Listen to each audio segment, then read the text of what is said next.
They told me not to buy it. Everyone in town warned me. "That house isn't right," they said. "It's alive." But I didn't believe in such nonsense.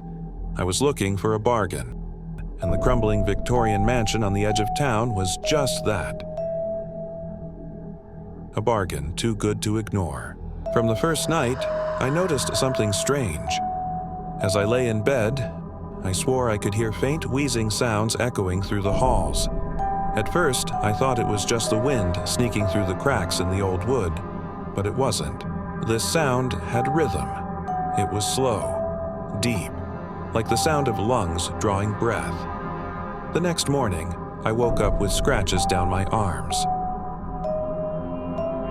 They weren't there when I went to bed. I dismissed it as my imagination, or maybe I had brushed against some rough wood while unpacking boxes. But deep inside, something unsettled me. On the third night, I woke suddenly to the feeling of being watched. My bedroom door creaked open by itself, though I had locked it. The hallway beyond was pitch black, but the wheezing, those terrible, labored breaths, were louder. And then I realized the house wasn't just breathing, it was waiting. I began exploring more carefully. The walls seemed to pulse ever so slightly when I touched them, as though blood coursed through veins behind the peeling wallpaper. The floors groaned under my steps, not with the weight of rotting wood, but with the resistance of flesh. And sometimes when the house exhaled, I could smell something foul, something rotten. One evening, I found a door I hadn't noticed before. It was in the basement, hidden behind stacks of decaying wood. The handle was ice cold. Against every instinct screaming at me to leave it shut, I opened it. Inside was a narrow passage leading into darkness. The walls dripped with moisture, and the deeper I went, the stronger the sound of breathing became. My flashlight flickered, but before it went out, I saw what lay at the end. A chamber. Not made of stone or brick, but of flesh. The walls pulsed like a heartbeat, veins crawling over them like black vines.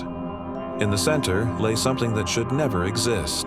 A grotesque, fleshy heart the size of a car, beating slowly, pumping thick black ichor into the walls.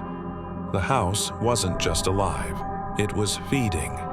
I tried to back away, but the floor shifted beneath me like muscle tightening. The doorway closed.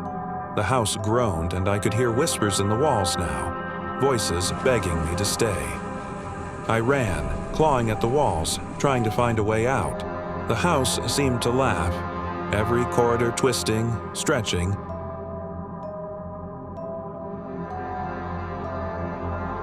Trapping me deeper inside.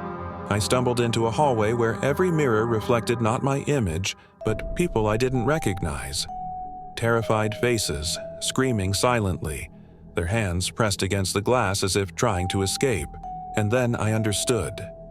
The house was not built to be lived in. It was built to consume. Each resident it had ever taken was still trapped inside, absorbed into its walls, imprisoned in endless reflection, their souls fueling the thing that kept it alive. I don't know how I made it out. My memory of escaping is fractured. One moment I was clawing at the fleshy walls, and the next I was waking up on the front lawn, coughing, gasping, covered in dust and blood. The house stood silent behind me, as though mocking me. Its windows looked like eyes, unblinking, watching, waiting. I ran. I never looked back. But even now, when I close my eyes, I can still hear it, the slow, steady sound of its breath. The house is alive, and it's hungry. Some nights, I dream that I'm still inside. And some mornings I wake up to find dust from its walls beneath my fingernails.